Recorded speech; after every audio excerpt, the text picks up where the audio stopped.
winter of 2023, Lancaster County, Pennsylvania, faced more than just freezing winds.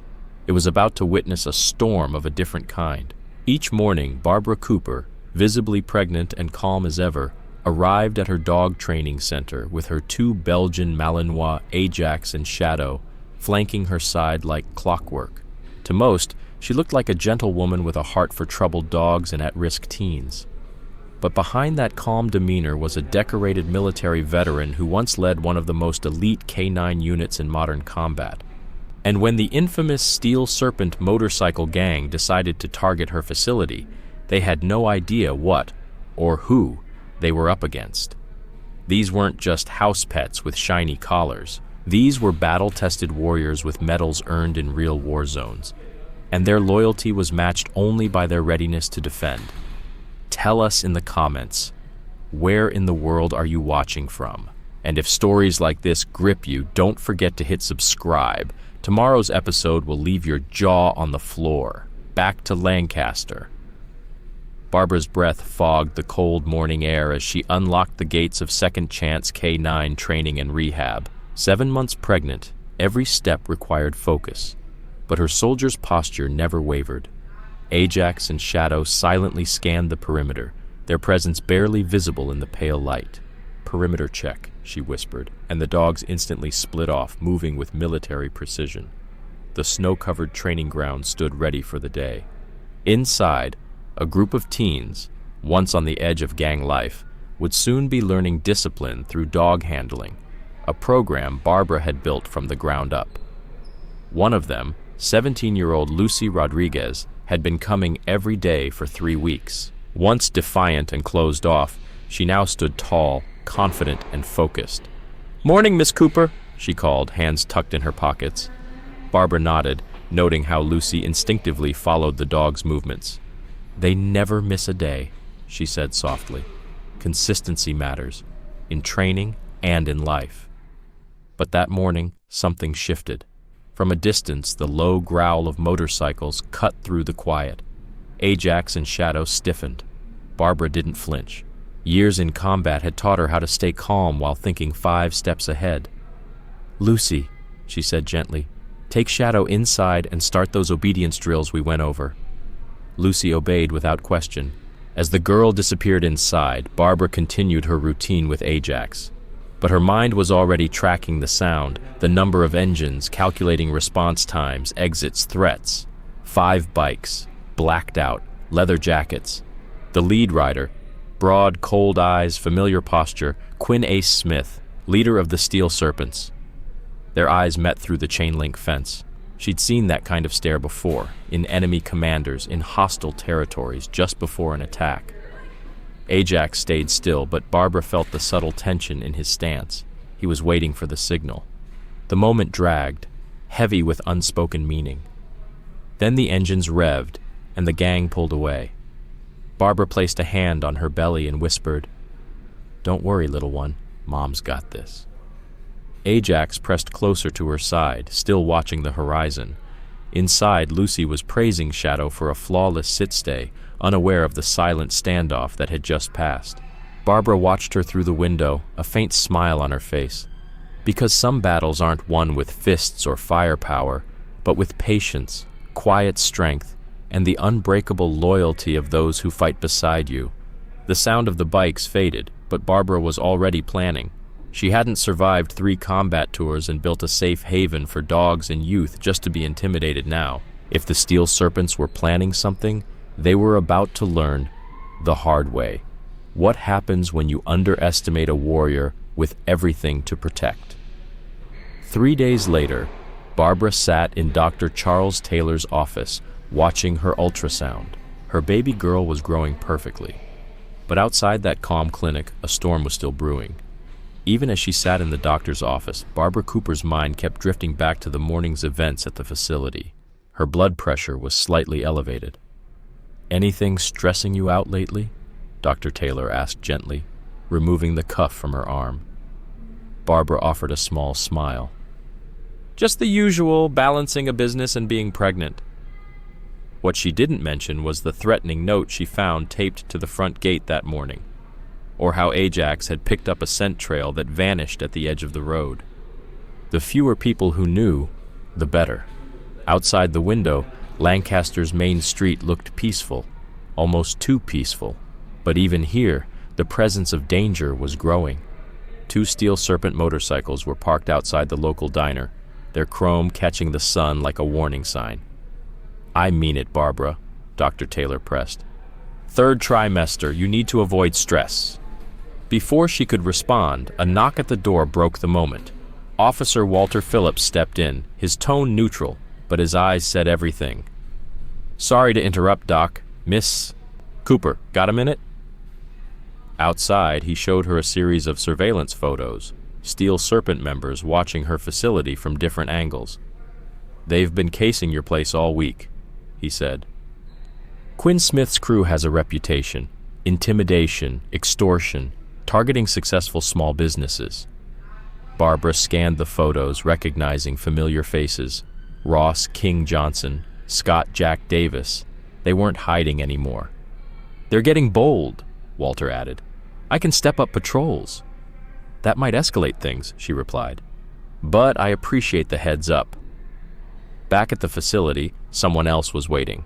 Raymond Wilson, a retired vet who had become a regular presence since Second Chance K9 opened. "Figured you might need an extra set of eyes today," he said, nodding toward the gang bikes parked across the street. Inside, Lucy was in session with a rescued German shepherd, her confidence growing with every command. Barbara had watched the teen transform over the past few weeks, not just with dogs, but with life. "My brother used to run with them," Lucy said quietly as Barbara approached. "Steel Serpents. That's why my mom sent me here instead of juvie. She was scared I'd follow his path." Before Barbara could answer, the sound of approaching engines rolled in like a coming storm. Ajax and Shadow moved instantly, taking flanking positions. Quinn Ace Smith rode in first, leading 5 men through the gates like they owned the place. Ross and Scott fanned out, while 2 others blocked the exit. Barbara stepped forward, her body shielding Lucy. Ajax and Shadow held their ground, alert, poised, ready. "Nice setup you got," Quinn said, his tone dripping with false charm. "Be a shame if something happened to it." Barbara's voice was calm, steady, the same tone she once used in briefing rooms before operations. "Can I help you gentlemen with something?" Quinn's grin widened. "Just checking in. Neighborhood's been having accidents lately, fires, break-ins. We offer protection, real reasonable rates." "We're not interested." Quinn took a slow step forward, but stopped cold when both dogs let out a synchronized guttural growl that seemed to vibrate in the air. "Call off your dogs," he snapped, one hand twitching toward his jacket. "They're not pets," Barbara replied evenly. "They're combat veterans, and they respond to threats the same way I do." The moment stretched like a live wire. Lucy backed away, tugging the dog with her. Raymond stood near the office, his stance revealing years of service. Quinn studied Barbara again, her posture, her command over the dogs, her complete lack of fear. "You should be careful in your condition," he said, nodding at her pregnant belly. "Accidents happen." Barbara took 1 step forward. The dogs mirrored her move like living shadows. "That sounded like a threat," she said quietly. "Want to try again?" The gang shifted uncomfortably, the dogs' cold stares holding them in place. Even Quinn, for all his size and bluster, seemed to realize he'd picked the wrong target. "Just a friendly visit," he muttered, backing toward his bike. "We'll talk again soon." As the bikes roared out, Lucy emerged from behind Barbara. "That was intense."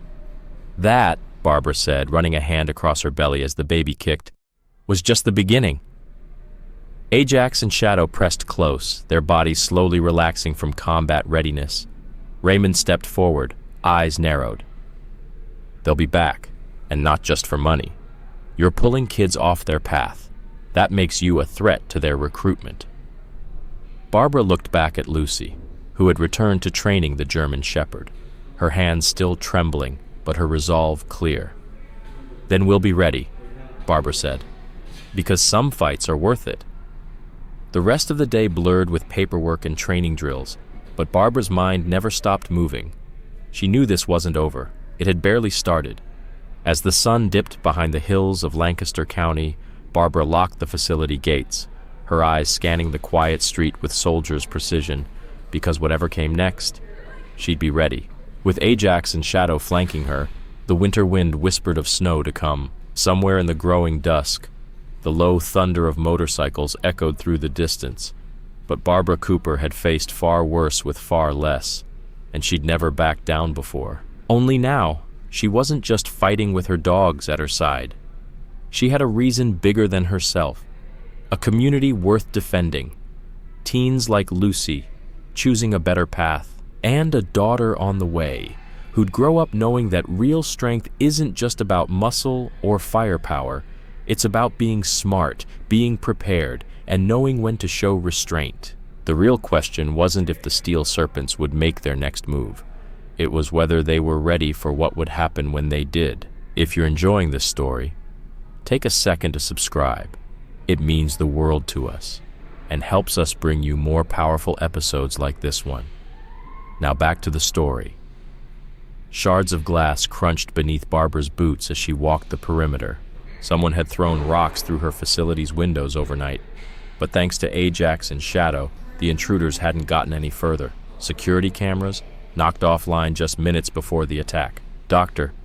Alice Davis crouched next to Shadow, inspecting him for any cuts. He's fine, just tense. Both of them are. They always know when something's coming, Barbara murmured, watching Ajax silently scan the yard. Lucy arrived early again. Her eyes widened when she saw the damage. The serpents? Most likely, Barbara confirmed, but no proof yet. Raymond showed up soon after, tools in hand. Brought some friends. We'll have this patched up by noon. As they worked, Barbara noticed Lucy analyzing the scene, her eyes moving from shattered glass to impact marks. "You're thinking like a tracker," Barbara said. "Like you taught us," Lucy replied. "Everything tells a story if you know how to read it." "Then tell me what you see." 3 attackers, one left-handed, judging by the angle. They stood near the oak tree. "See where the grass is torn up?" They aimed for the front, where they could run fast if the dogs showed up. But they were scared. That's why they didn't get closer. Barbara gave a quiet nod. The girl was learning fast. Later that morning, Barbara sat in Liberty Diner with Raymond and Dr. Davis, sipping coffee. Around them, the usual breakfast crowd buzzed with quiet tension, local business owners whispering about the serpent's growing presence. "Word is," Raymond said low, "they paid Mike at the auto shop a visit, suggested he stop helping you with maintenance." "They're isolating us," Barbara said. "Classic insurgency tactics, divide and control." The bell above the door chimed. In walked Quinn Ace Smith and Scott Jack Davis. Conversation stopped. Chairs shifted. Eyes followed. Quinn moved straight toward their table, casting a heavy shadow across their plates. "Heard about your windows," he said. "Shame. Like I told you. Accidents happen." Barbara didn't flinch. Funny thing about accidents, they happen to everyone. Scott took a step forward, hand inching toward his vest. Barbara's reply was calm, razor sharp. "Observation comes with training. Risk assessment is second nature." Alice tensed beside her, but Barbara's hand on her arm kept her seated. "You know," Quinn said, lowering his voice, "I looked you up. Former military, dog handler, impressive. But now, you're just a pregnant woman running a training school."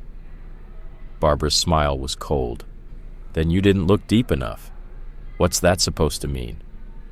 "It means you should have checked what kind of missions we were sent on. What kind of skills these dogs were trained for." The air grew thick. Quinn straightened, clearly reassessing the woman in front of him. "You're making this harder than it has to be," he growled. "We own this town." "No," Barbara replied.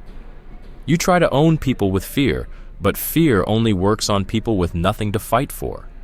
Quinn's expression darkened, but before he could respond, the door opened again. Lucy entered, flanked by Ajax and Shadow, midway through their morning drills.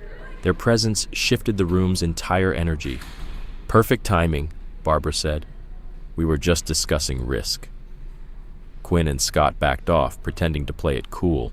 but no one in the diner bought it.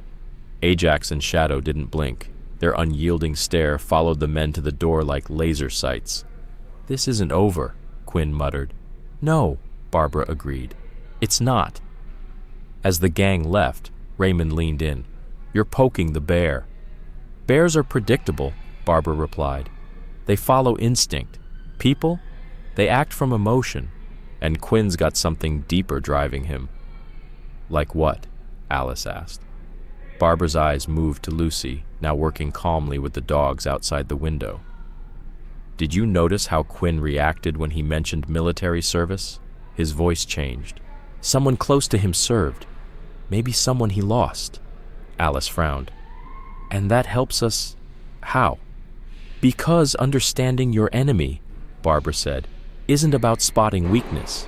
It's about seeing the whole picture before they even know they're being read." Barbara Cooper had learned this the hard way. Real leadership isn't just about fighting, it's about understanding. It's about finding common ground, especially with people who've lost faith in the system. People like Quinn, not just a thug, but a former soldier turned bitter, shaped by betrayal and disillusionment. And that mattered. Because those who've lost faith can sometimes find it again, but only if they're reminded of who they were before the loss.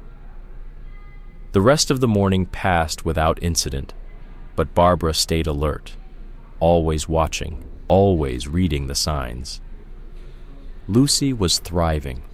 With every training drill, her confidence grew. The girl who once hid behind her hoodie now commanded dogs with poise and precision. During a break, Lucy sat beside Barbara and said softly, "I think I know why they're really targeting you." "Tell me." "It's not just about money or turf. It's because you're giving kids like me a different option. Every teen you help is one less recruit for them."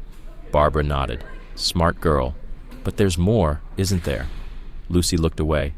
"My brother, before the Steel Serpents, he was a veteran too. He came back different, lost. They gave him a sense of purpose, even if it was the wrong one." And just like that, the final piece of the puzzle clicked into place. Barbara remembered Quinn's tension at the diner, how his voice changed when he mentioned the military.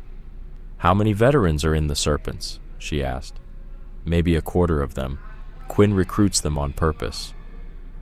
Outside, Ajax and Shadow patrolled the lot with quiet discipline. Everything suddenly connected. The veterans, the teens, the broken system. Barbara turned to Lucy. "Then it's time we change the way we fight." "What do you mean?" "Sometimes. The best way to defeat an enemy is to remind them they don't have to be one." Right on cue, the sound of motorcycles echoed through the valley. The Serpents were gathering. A move was coming. But Barbara wasn't thinking about retaliation. She was thinking about redemption. For her students, for the community, and maybe, just maybe, for some of the Serpents too. But not everyone was ready to talk. The first punch caught Scott Jack Davis off guard. He stumbled back into Quinn's bike, sending it skidding across the parking lot of Mike's auto shop. Raymond Wilson, now in his 60s but still sharp from 30 years of military service, stood tall, fists clenched. "You threaten Mike's daughter again," he growled, "and a broken nose will be the least of your problems." Scott and Vince Joker Taylor had crossed a line, using a teenage girl to pressure Mike into cutting ties with Second Chance K9. Barbara arrived as Quinn and Ross pulled up, Ajax and Shadow instantly shifting into defense mode.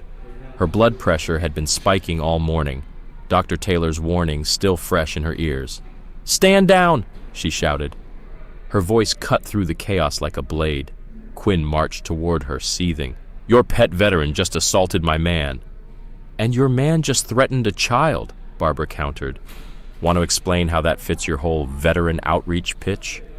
Ross hesitated, just for a second. Doubt flickered in his eyes. Recognition. He'd been watching the facility, seeing the work they did, watching Lucy. Officer Walter Phillips arrived moments later, patrol lights flashing, hand on his holster. "Everything all right here?" he asked casually. "Just a misunderstanding," Quinn replied smoothly. "We were leaving." But just as the group began backing away, Lucy stepped out from the shop. Her eyes locked on Scott's bloodied face. Something shifted. Jake? She whispered. Scott froze. You knew Jake? Barbara asked. Lucy's voice cracked. He served with my brother, same unit. Scott's head snapped up. Quinn grabbed his arm and yanked him away, but it was too late. The truth was out. Jake Rodriguez, Lucy's brother, had been one of Quinn's earliest recruits. His death, officially ruled a motorcycle accident, was the breaking point that sent Lucy spiraling until she landed at Second Chance K9. Walter, Barbara said, we need to talk about Jake. Inside Mike's office, Walter closed the door. I've got news. The Serpents aren't just shaking down local businesses anymore. They're trafficking weapons, military grade, using veteran networks to get gear. That's why they're recruiting vets, Barbara muttered. They have access, connections, credibility. Exactly, Walter said. No one questions a veteran organization until it's too late. Suddenly, a sharp pain tore through Barbara's abdomen. Her hand flew to her belly. The baby had been unusually active all day. You need to see Dr. Taylor. Now, Walter said urgently. This stress isn't good for either of you. I will, Barbara promised, but not until we finish talking about Jake Rodriguez. Later that afternoon, she lay back on the exam table as Dr. Taylor checked her vitals. His face turned grim. Your blood pressure's still too high. You need bed rest. Not an option, Barbara said. You're risking your life and your baby's. Before she could argue, her phone buzzed. A text from Lucy. Quinn's at the facility. Barbara was already moving before Dr. Taylor could stop her. Ajax and Shadow could feel it before she even spoke. As soon as Barbara opened the truck door, they moved into formation, sensing her urgency, her pain, her purpose. Quinn stood alone in the training yard, eyes fixed on the memorial wall. He was looking at the photos, not just of dogs, but of people.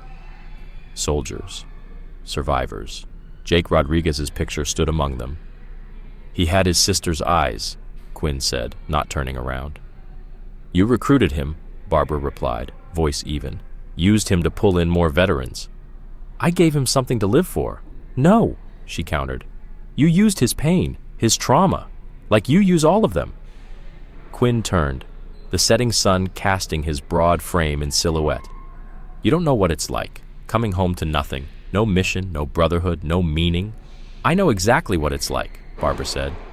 That's why I built this place, to give them a purpose that heals, not an excuse to keep fighting, Quinn scoffed. Big words for someone who trains attack dogs. They're not attack dogs, she snapped. They're protectors. There's a difference, and you know it. A motorcycle rumbled in. Ross King Johnson, alone, his face grim. We need to talk, he said, about Jake, about Scott, about everything. There's nothing to talk about, Quinn replied, but Ross didn't back down. Jake's death wasn't an accident, and you know it. The air tightened. Barbara felt a sharp contraction but stayed upright. Ajax and Shadow moved closer, reading her discomfort, ready to defend. You're picking sides now? Quinn's voice darkened. I'm choosing truth, Ross said. Like we swore to do when we served. Quinn's hand inched toward his jacket, a dangerous motion. Ajax and Shadow growled in unison, low and deadly. Don't, Barbara warned. Security cameras are rolling. Officer Phillips is parked outside. One move and it's over. Quinn froze, his hand hovered. This isn't over. No, Barbara said, but it can end differently than you think. After they left, Ross lingered. Jake found out about the weapons, the real operation. That's why I need proof, Barbara cut in. You'll have it, Ross promised. For Jake, for all of them. That evening, Barbara returned to Dr. Taylor's clinic. She could feel it, the pieces moving. This wasn't just about one gang. The Steel Serpents were a symptom of something deeper, a generation of veterans lost in the silence of civilian life, looking for purpose in all the wrong places. Raymond met her at the door, his knuckles still bruised from the incident at the auto shop. Word's spreading, he said. Other vets are asking questions. About Jake, about Quinn's operation. Good, Barbara muttered, wincing through another contraction. Because this ends soon, one way or another. Dr. Taylor wasn't impressed. Your blood pressure's still rising. You need bed rest. Now. Not an option, she whispered. Because Barbara knew something most didn't. Sometimes the mission chooses you, and it doesn't care how tired you are or how much you hurt. The only thing that mattered was whether you'd finish it. And the clock was ticking. 3 days of mandatory bed rest had made her feel like a caged animal. Ajax and Shadow never left her side, sensing every shift in her breathing, every twinge of pain. Dr. Taylor had given her strict orders, stay down or risk early labor, but the world wasn't waiting. A secure message came in from Ross. Pine Grove Road, Unit 23, weapons drop, tonight, bigger than usual. A knock on the door. Raymond and Officer Walter Phillips stepped in. Barbara was already reviewing surveillance footage from her laptop. You're supposed to be resting, Walter scolded. I am resting, she replied, adjusting her posture. Just not quietly. Raymond dropped a thick folder onto the bed. 3 more vets left the Serpents today. They're asking about Jake. They want into your program. Word's spreading, Walter added. People want to know what really happened. Barbara groaned as another contraction hit. Ajax immediately pressed his head into her palm. Shadow moved toward the door, alert. I need Dr. Taylor updated, she said. I think it's getting closer. You need to be in the hospital, Walter insisted. Not yet, Barbara said through clenched teeth. Ross just gave us intel. That shipment goes down tonight. Suddenly, another message. This time from Dr. Alice Davis. They're here, at my clinic. Across town, Alice Davis stood firm as Vince Joker Taylor and Tom Queen Miller blocked her veterinary clinic entrance. Simple choice, Doc, Vince sneered. Stop treating Cooper's dogs, or maybe your other patients start having accidents. They're registered service animals, Alice replied firmly. Refusing them treatment is illegal. Tom grinned. Illegal hasn't stopped us before. The sound of a lone motorcycle interrupted them. Ross. Again. But this time with steel in his voice. Stand down. You don't give orders, Vince hissed. Quinn does. Quinn's losing control, Ross snapped. And threatening a vet's patients? That's a new low, even for us. Tom reached for his vest. Careful, Ross warned. That sounds like treason. No, he corrected himself. That sounds like a conscience. Something we all lost, somewhere along the way. Back at Second Chance K9, Lucy worked with a new rescue, trying to focus despite the heavy energy in the air. Raymond was running the facility in Barbara's absence, but everyone felt it, the pressure building, the storm coming. A motorcycle pulled in. Scott Jack Davis, alone, no weapons, no threats. Your brother, he said to Lucy, was my friend. Friends don't let friends die, she replied, voice shaking but steady. No, Scott said, eyes haunted. They don't. That's why I'm here. At that moment, Barbara's phone lit up. Text after text. The final move had begun.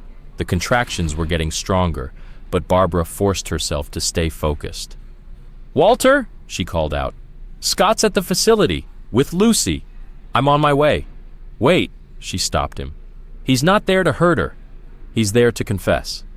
Raymond checked his watch. 8 minutes between contractions, closer now. Barbara nodded, mind racing. Quinn's weapons deal is tonight. He's desperate after losing members, but he's not reckless. He'll assume law enforcement is watching Pine Grove Road. It's a decoy. Her phone buzzed again. Ross. Second location, Water Street Warehouse. Walter was already moving. I'll lead tactical. Be careful, Barbara warned. Desperate men are dangerous. At the vet clinic, Ross stood between his former brothers and Dr. Alice. Quinn killed Jake, Ross said, because Jake found out what we really were becoming. You're lying, Vince muttered, but even he didn't sound sure. Ask Scott. He's with Lucy now, telling her everything. Tension hung thick. Then Barbara's phone lit up, a message from Quinn himself.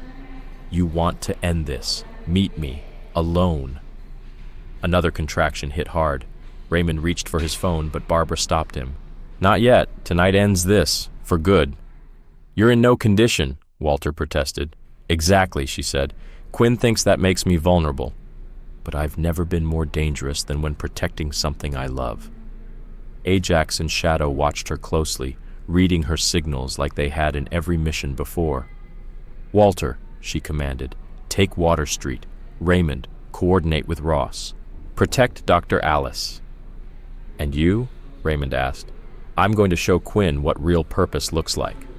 The sun was setting as all the pieces moved into place. At Second Chance K9, Scott told Lucy the truth. About Jake, about the weapons, about everything. At the same time, Quinn waited in the shadows of an abandoned steel mill. Barbara arrived alone, except for Ajax and Shadow. You're either brave or stupid, Quinn said, noting her condition. You wanted me alone. I'm here, she replied.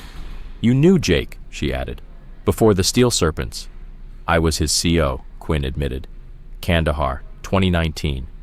I promised his mom I'd look after him. So you recruited him into trafficking? I gave him purpose, Quinn's voice echoed. No, you used him, Barbara said, wincing through another contraction. Across town, Walter's team raided the warehouse. Ross's intel was good. Military-grade weapons filled the building, but it had been cleared. They'd been tipped off. At the vet clinic, Ross told the truth. Quinn lied to all of us, used our loyalty to build something dark. Back at the steel mill, Quinn's empire was crumbling. Motorcycles arrived, but not his. Rehabilitated veterans from Barbara's program blocked all exits.